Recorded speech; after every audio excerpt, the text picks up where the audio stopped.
It's time to call the meeting to order. Braden, will you take roll for us?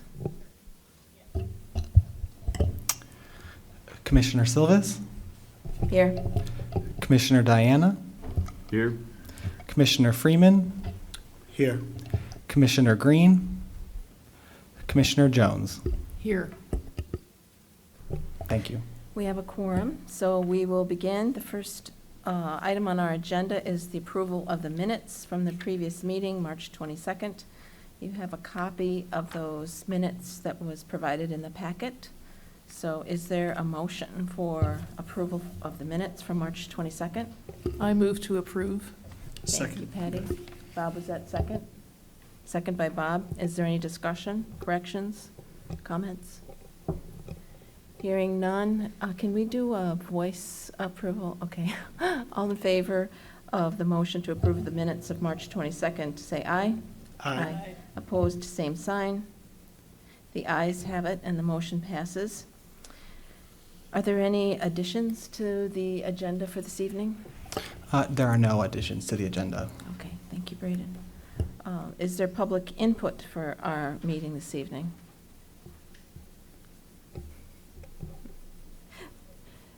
No public input, so we are ready for the presentations. So looks like we're going to have a presentation on the home ARP planning presentation. So JD, if you want to introduce yourself, and then you can begin.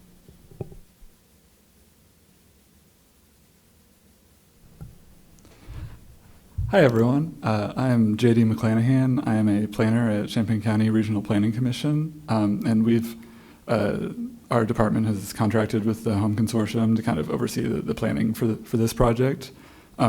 Before I was a planner at RPC, I was a graduate assistant for Illinois Extension, so it's nice to see a familiar face.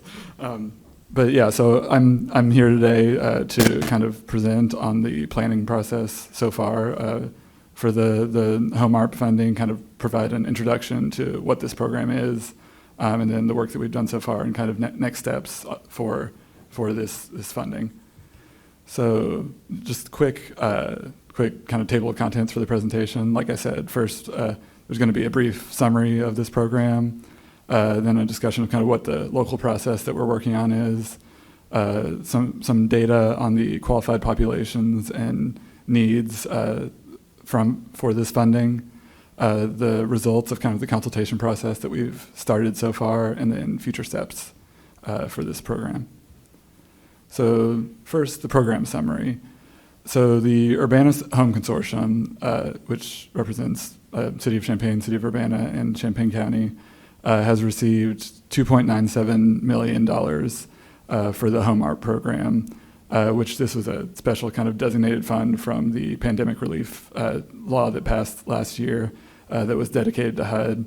And they have allocated it to individual governments for kind of the 4 eligible activities that you see on this slide. So the kind of options of things to spend it on are production or preservation of affordable housing, tenant-based rental assistance, supportive services, homeless prevention services, and housing counseling, and then purchase and development of non-congregate shelter.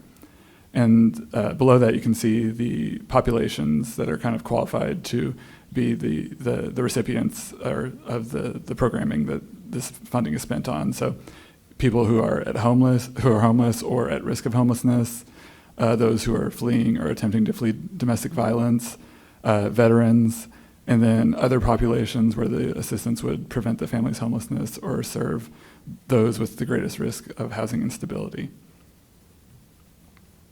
So in order to use this funding, the kind of first step and the step that RPC was contracted primarily for was to create an allocation plan.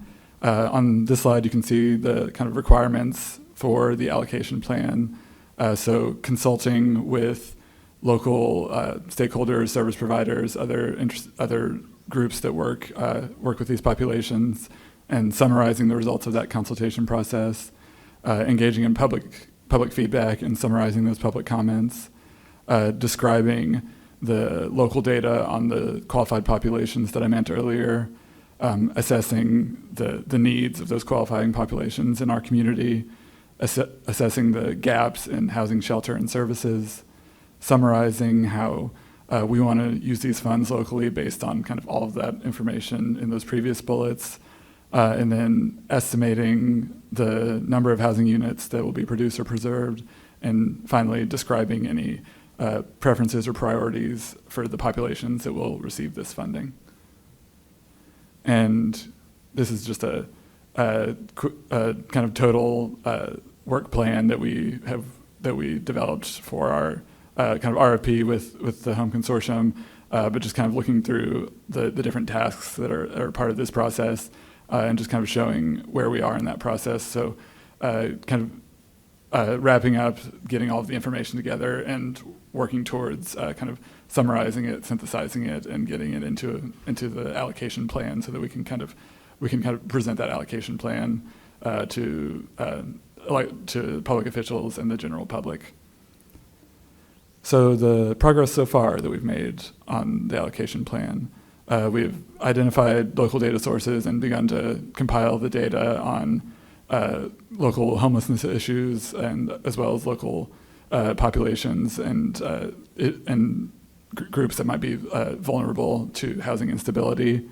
We have consulted with 20 different service providers or other institutional stakeholders in the community and conducted interviews with them. We've sent out a survey consultation to a longer list of stakeholders, so recognizing that we can't do one-on-one interviews with everyone, we have a longer list that we sent an online survey to so that they could also contribute. And then this week we're planning to send out a public survey to get the public's feedback on how they think this funding should best be spent. So with that, I'll kind of jump into some of the information that we've accumulated so far. So the first is data on qualified populations in the community.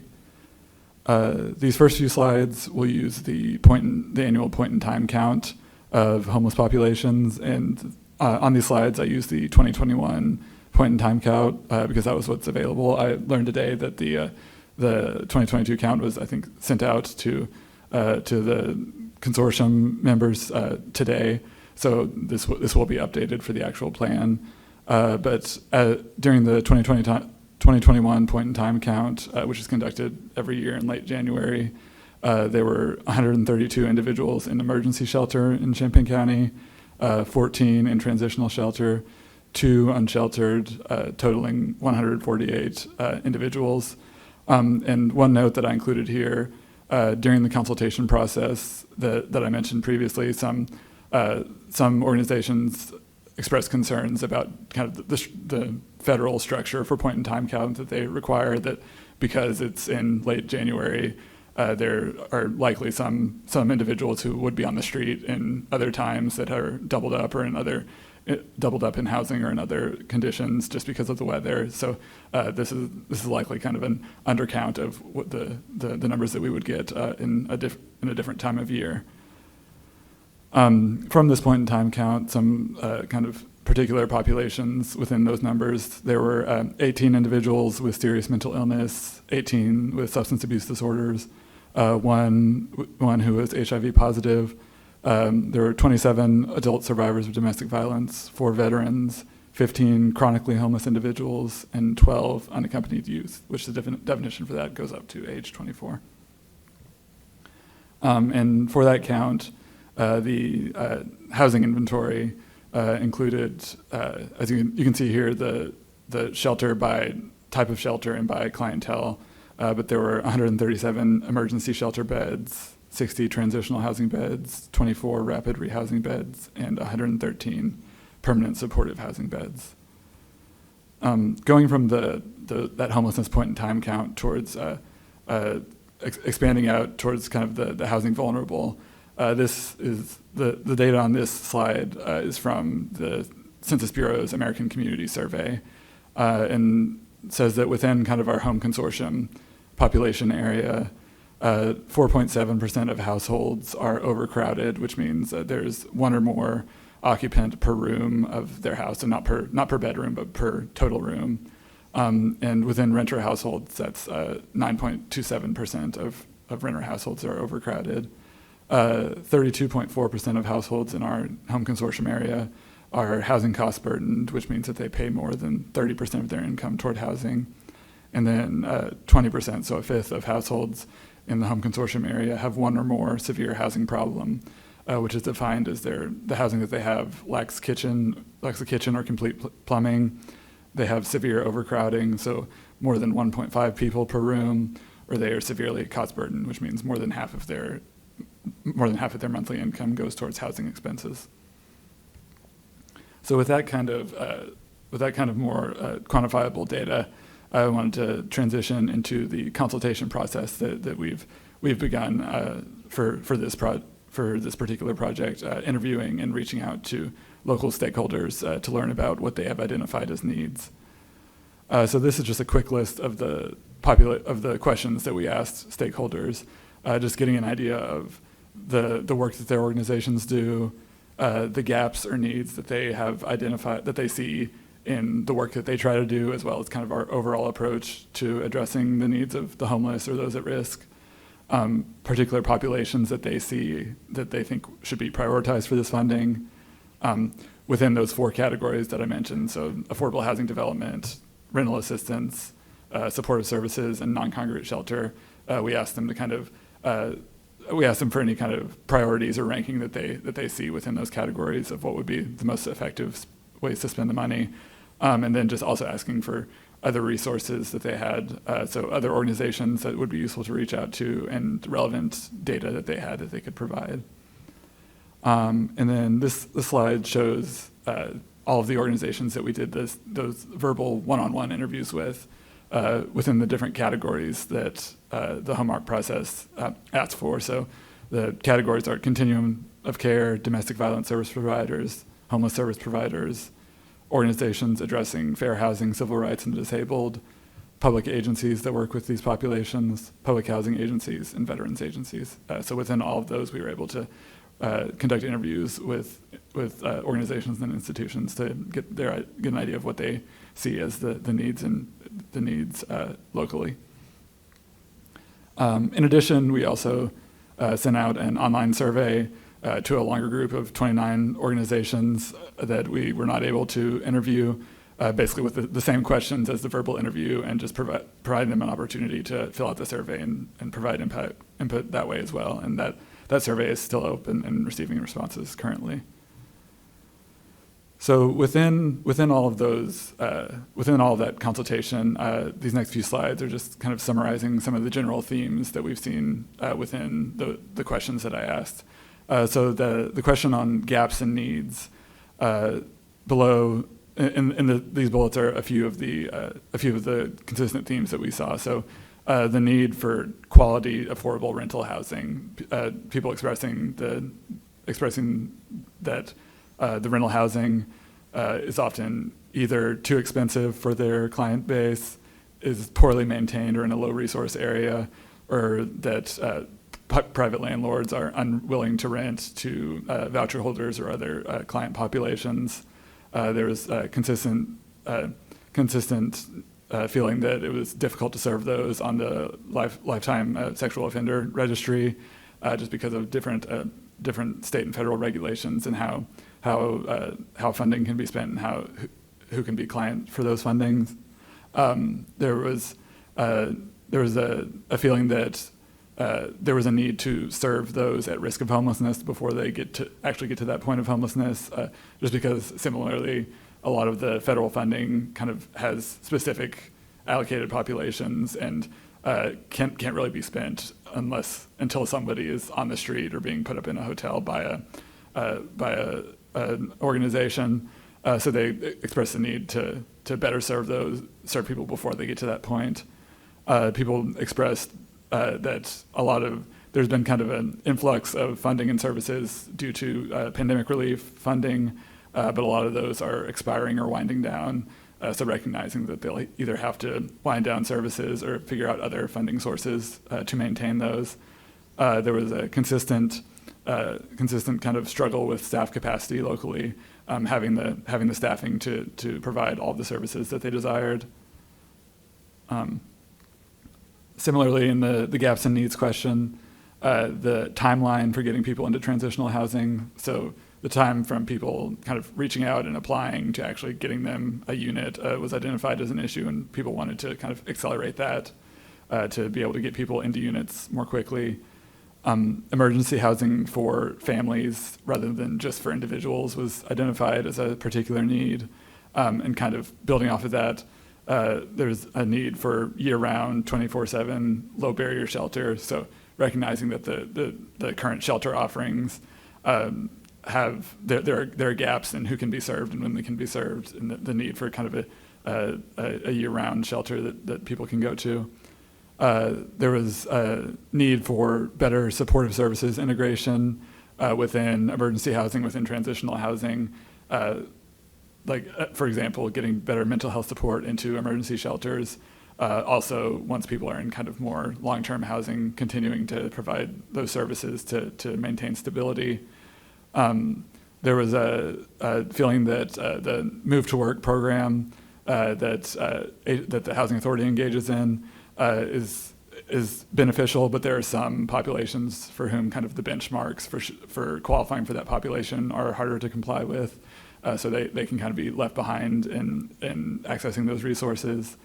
And then some kind of federal programs, voucher programs like VASH, which is for veterans, have kind of hard cutoffs on income qualification.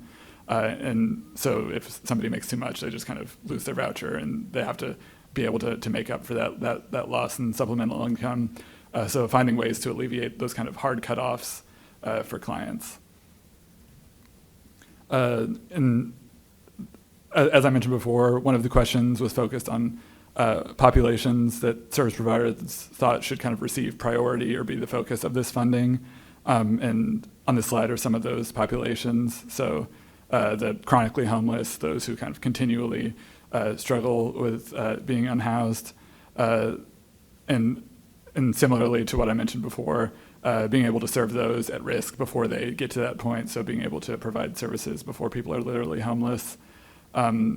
Similarly to what I said earlier about low barrier shelter, providing emergency shelter facilities for those with mental health and substance abuse issues, along with the support that they need to kind of reach stability. Providing shelter for a variety of family structures. So for emergency shelter, there's a gap in services for families and women, so non-single male populations for emergency shelter. And then for longer term housing, being able to serve individuals as a lot of kind of focus recently has been towards making sure that families are able to achieve stable shelter, but that can kind of neglect the long-term housing of individuals. Serving towards the LGBTQ plus population that might have discomfort with institutions due to previous experiences, might feel stigmatized if some of the organizations are religious institutions. So making sure that they have choices and or a variety of programming to serve them. There was some expression of interest in, rather than identifying kind of demographic populations, investing in particular geographic neighborhoods.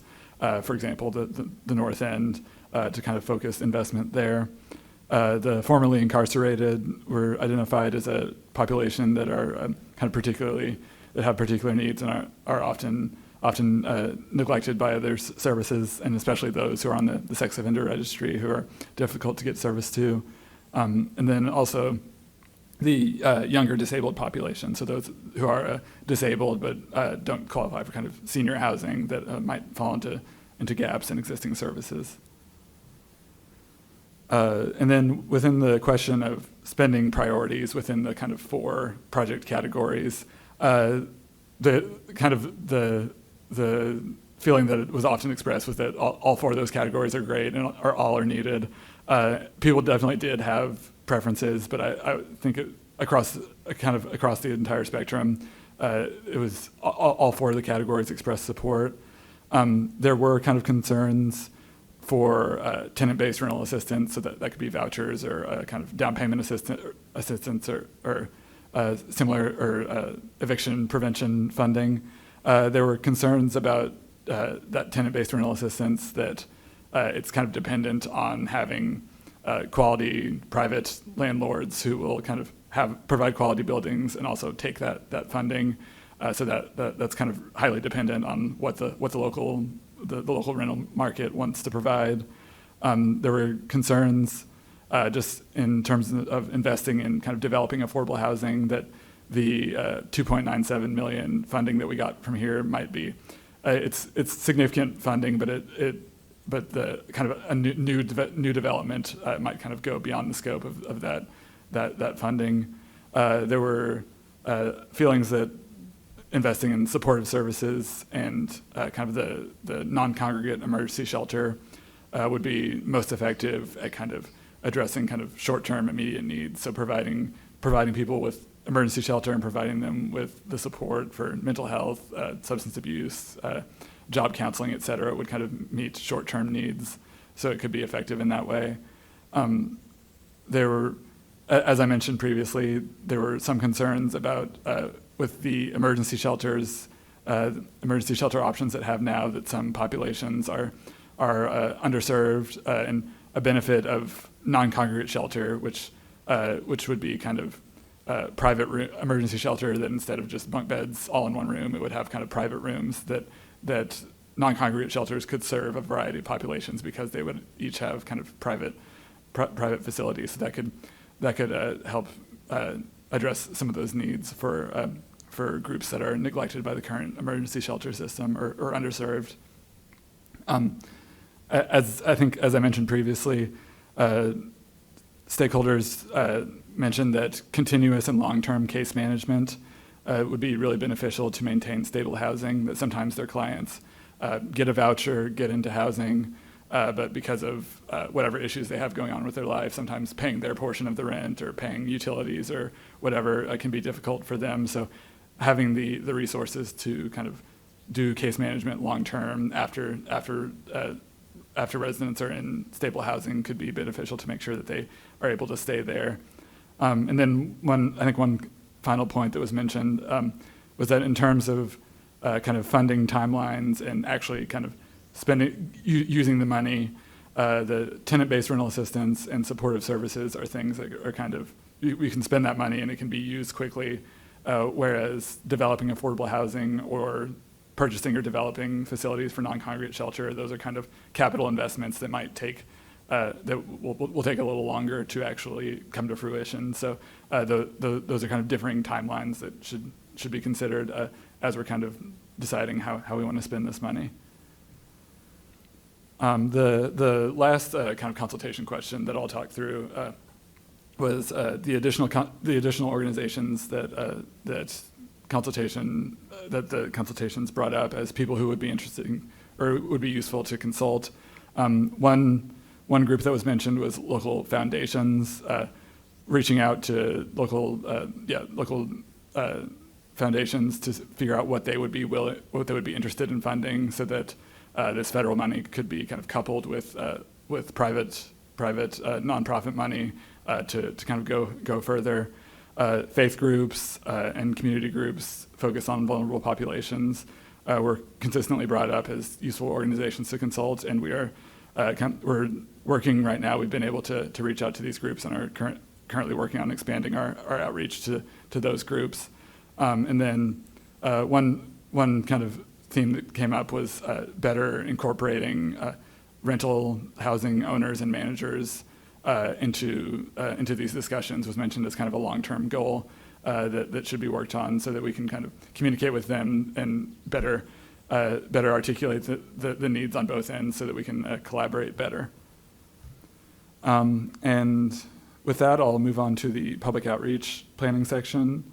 So this will be quick. Like I mentioned, there's a public outreach survey that will be distributed later this week, basically open through the month of May, trying to understand the general public's perspective on this funding and what they think would be the best ways to spend it.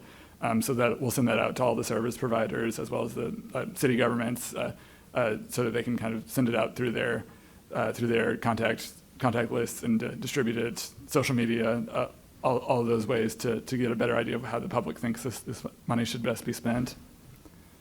And like I said, these are just quick, the questions that are basically kind of simplified versions of the consultation questions. So ranking the spending categories, asking for specific ideas or feedback, asking for goals and outcomes that would be useful with this money, and then just asking for demographic info on the general population so that we can understand who's responding. And then finally, this is the future steps section. So looking forward, the kind of next steps that we have are to complete the research and data synthesis sections of the allocation plan. Finish up with the consultations and kind of summarize all of the information that we got from those interviews, process the survey responses, and similarly kind of summarize that information, and then synthesize the data that we got from the Census Bureau, from the homeless point in time count, to kind of get a total picture of the local need and the local conditions. After that, there will be a draft allocation plan. That the plan is that we will work on getting that initial draft together by the end of May, so that our department can present it to Sheila and Braden and the other kind of staff at the Home Consortium and get their feedback. After we address kind of consortium staff feedback, the plan is to engage in kind of public hearing, so bringing it before public bodies and the public to hear if they have any further feedback on the draft allocation plan. After we address that, the plan is to submit the plan to HUD online, and then within 45 days after our submission, we should either hopefully receive authorization to receive approval on our allocation plan, or instructions for how to revise that plan. So that should, if we get it submitted by midsummer, we should kind of hear back from them by late summer, early fall, and be able to kind of move forward with that allocation plan. So I believe, yeah, that is my final slide. So I realize that was heavy on content, but if there are any kind of questions that staff or commission members had about this funding or this process or anything, I'd be happy to answer it.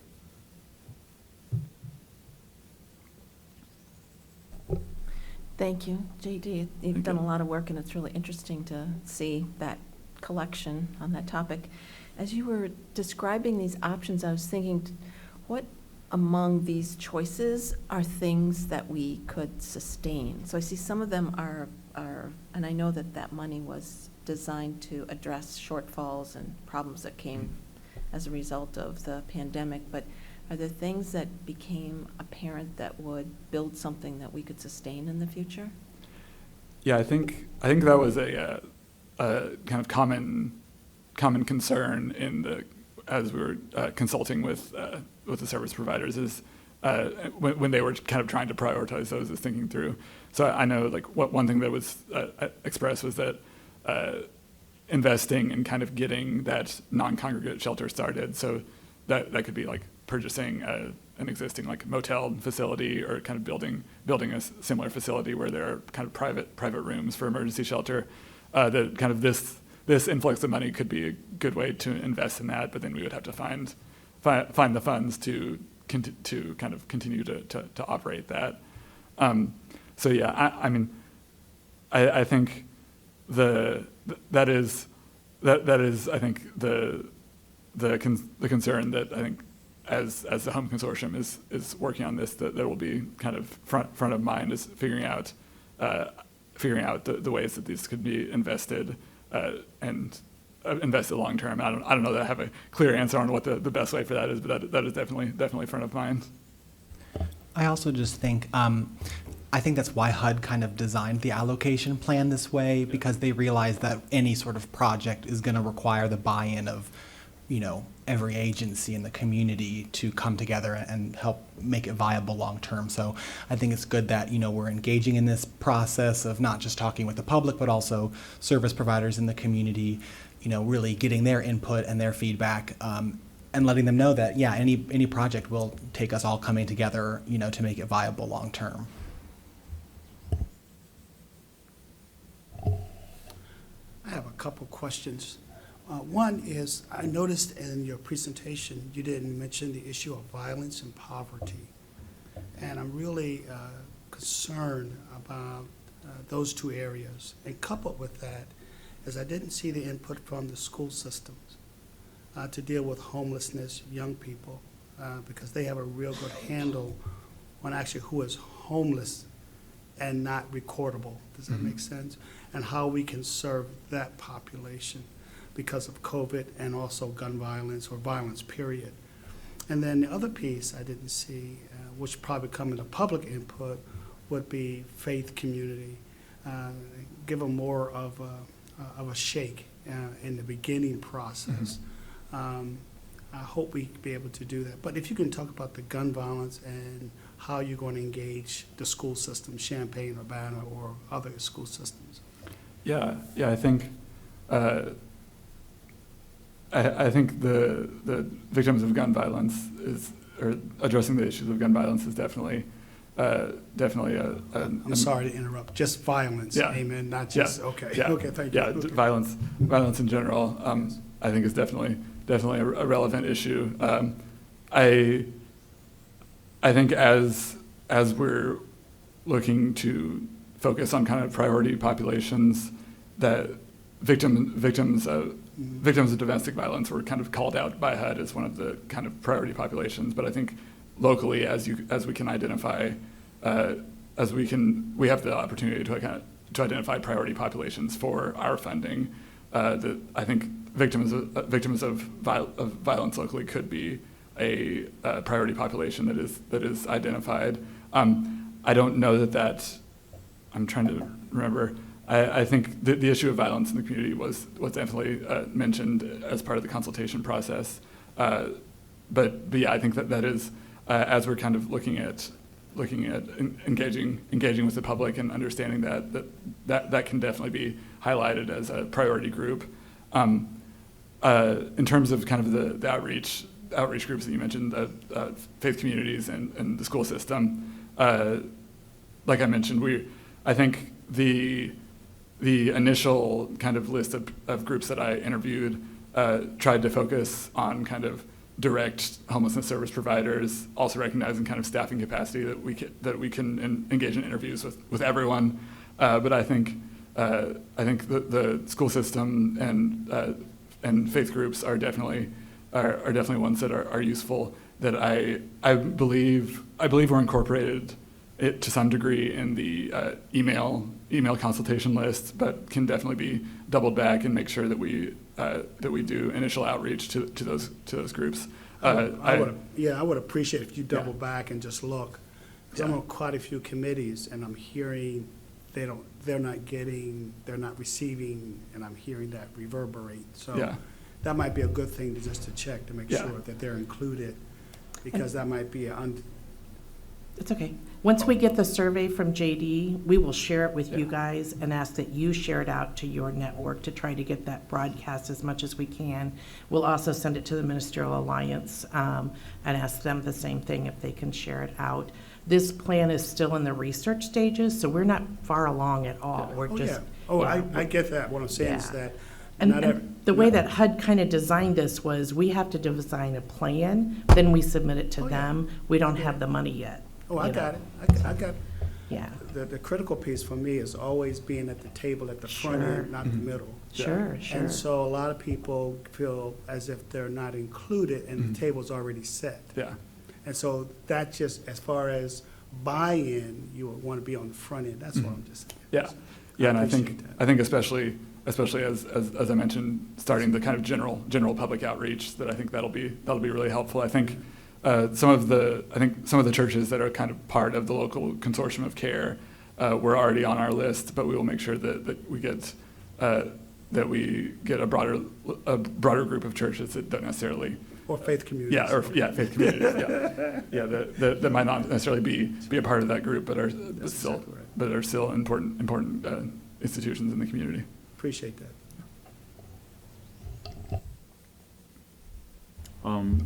Just a couple questions. One would be on the homeless survey itself, the point in time count. Was that actually a simultaneous count, or was that a rolling count over a period of time? Say, Braden, you want to take this one It's forward? it's a simultaneous count. It all has to happen on one night, Yeah, okay. January 21st, and that's a HUD regulation. Communities have the option to do it biannually if they choose, but Champaign County chooses to do it every year. So That's what I Yeah. thought, but in years, many years past, we used to have a difficulty with that because we didn't really know how accurate it was. Yeah. Along that line, how does that also stack up historically as an overall count, in your opinion, if you've looked at that data? I don't know that I have looked at it over time. Yeah, I think, Braden, do you know if, So, a lot of agencies and a lot of individuals who work in the community do tend to agree that it's probably a bit of an undercount. I think one of the reasons HUD mandates that it's that last week of January is because I think their logic is there will be fewer people sleeping outside and people will hopefully be more consolidated in Place where they're shelters, which will make it Right. actually easier. So I think the portion of the count that shows people in shelters is probably pretty accurate, but in terms of that street homeless, maybe not as much. It is probably an undercount.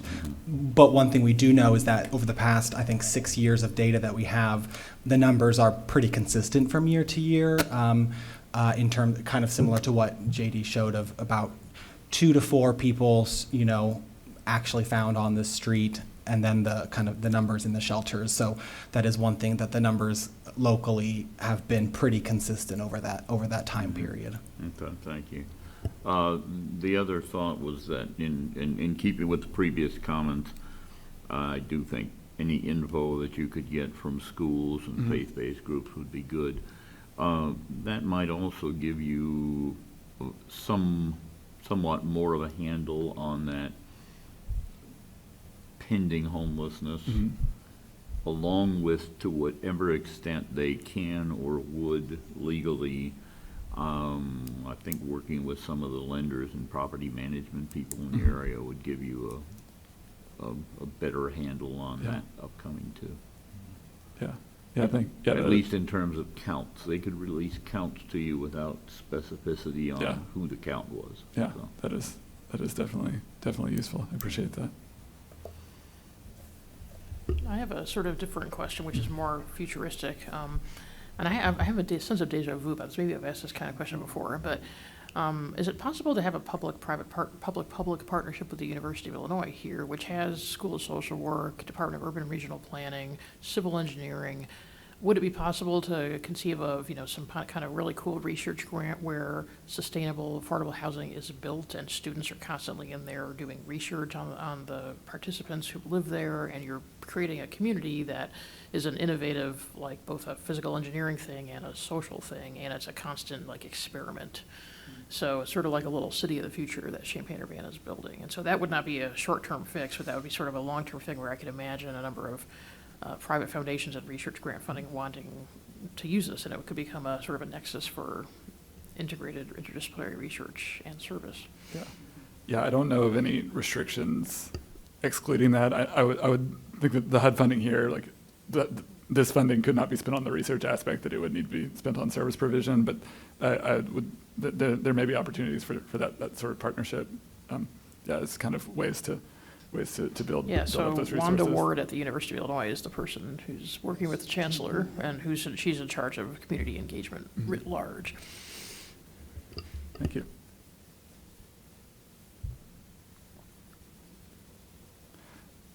Sheila, I was just going to jump in, Sheila, based on the conversation that we had earlier today about kind of the submission process. I think, like I said, I checked back on the regulations, and after we submit the plan to HUD, they have 45 days to tell us if it's not accepted, and if we don't hear anything back from them at the end of those 45 days, then it's assumed to be accepted. And then in terms of the public outreach requirements, after we have the draft, there's at least one public hearing and at least 15 days of open public comment that are required. But it also said to consult your to consult all our local citizen participation regulations. So yeah, we will, I think that was the minimum, but it's such we need to be in compliance with those rules that we have locally. Thank you. No problem. I was telling JD on our call earlier, we had a meeting last week with our National Community Development Group, and they mentioned that 11 allocation plans have been submitted nationally, and only 2 have been accepted.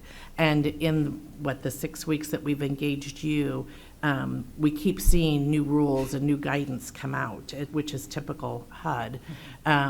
So the way that they have done our funding is they've only given us the planning piece, and then once they accept this allocation plan, then the rest of the money will become available to spend. So, hopefully we're a one and done, but it may not be. We'll just have to see, and see how they continue to change the rules, so. Yeah. Yeah, and it looked like a lot of the concerns was about, I think I mentioned on the consultation that there were all the different categories of institutions that they wanted us to address, that I think some communities might have been missing one of those categories. I think making sure that we show that we engaged with all of those categories and are addressing all the different qualified population groups, that'll be a focus. And yeah, hopefully we can address all of that and submit it and get the go-ahead. Just curious, is that a calendar 45 days or? That's Typically what it yeah. is. I think when I read it, I don't believe it said 45 work days, so I believe it should be calendar 45 days. Yeah, that's like our CDBG and home. We submit it May 15th. They have to let us know by June 30. So it's typically just calendar days. So if possible, get it in just before Memorial Day, that way you got 2 holiday weekends for it.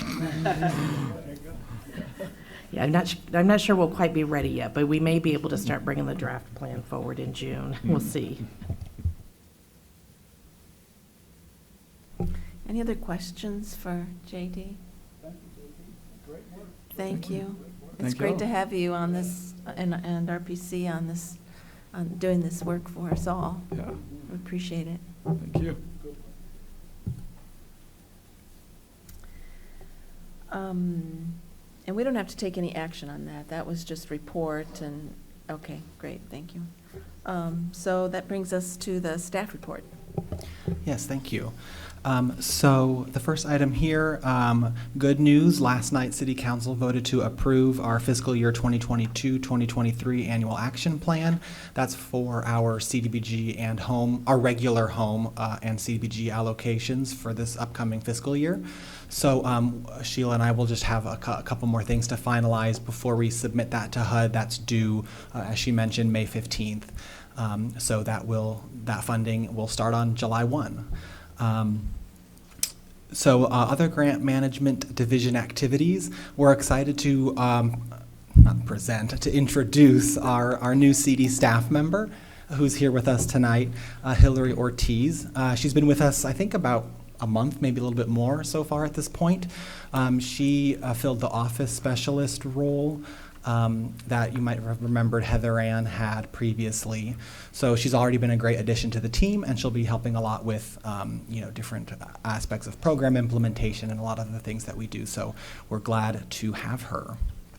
And then the only other thing I have on here is just a note about our Spring Neighborhood Cleanup Day, which is coming up on May 21st, and that'll be at the DART parking lot, as it usually is. And this is for specifically our CD target neighborhoods. They were all sent mailers, inviting them to participate, or for seniors or individuals with a disability, they can get on our pickup list. So we're going to be moving this to a spring event once a year. We did one in September last year, but we're going to be moving it to the spring. So we are excited about that coming up on May 21st. And that's all I have. And just to make clear, because we get a lot of questions on that, the neighborhood cleanup is by invitation only. We send invites to people in our targeted neighborhoods. Thank you. Any comments, questions on the staff report?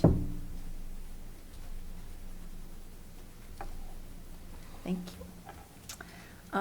Is there any unfinished business? And welcome, Hillary. It's nice to have you working with us.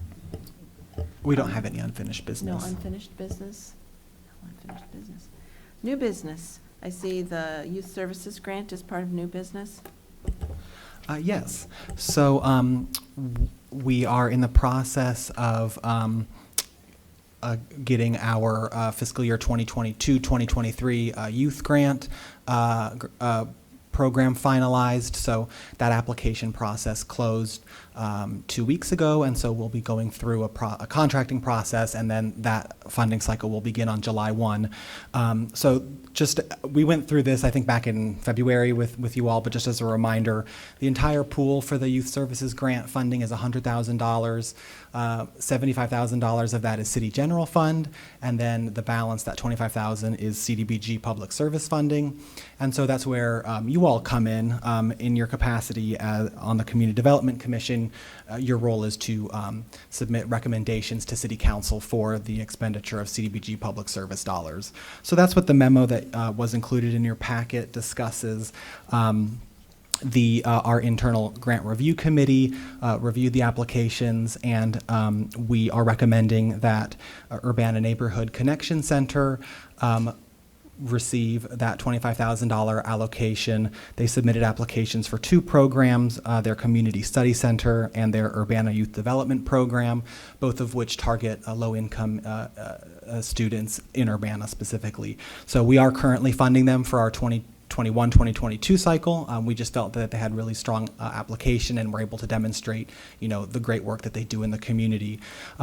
So before you in that memo is the option of forwarding this recommendation to City Council with a recommendation for approval. And if you have any questions about this, I'd be happy to answer those. Hey, Brady, just one question that I have. Sustainability of the center. Do you all have any insight on the sustainability or whether or not it will be here in 2023? The Urbana Neighborhood Yes. Connections. I believe so. They were able to continue operating throughout the pandemic. I do know in their application they mentioned they, had to, just because of social distancing and things like that, they couldn't always serve the, same number of students, but that was one of the strengths we felt of their application, was an ability to, serve beyond just this 1 year of funding, and to, continue these programs. But we also felt with the youth services grant, we want to make sure that, we can also continue to fund and have that kind of continuity with them, and have a good working relationship with them. Thanks, Brady. Other questions for Braden about the, Just a comment, that would seem to be a commendable funding level for that amount of participation, if I can serve 100 youth with that.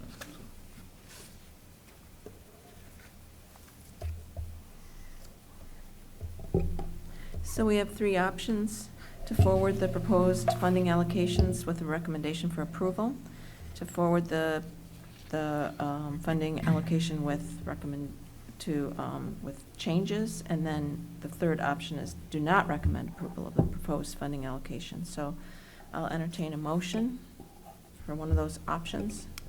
I move that we forward the proposed funding allocation for Urbana Neighborhood Connection Center to City Council with a recommendation for approval. Thank you. Chris, is there a second? I second. Patty seconds. Any comments, questions, discussion on the motion?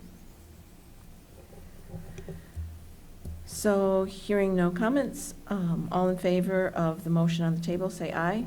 Aye. Opposed, same sign. The ayes have it, and that motion passes. So we will forward the proposed funding allocation for the Urbana Neighborhood Connection to the City Council with a recommendation for approval. So I think brings us to the end of our agenda. Anything else for the good of the cause? No?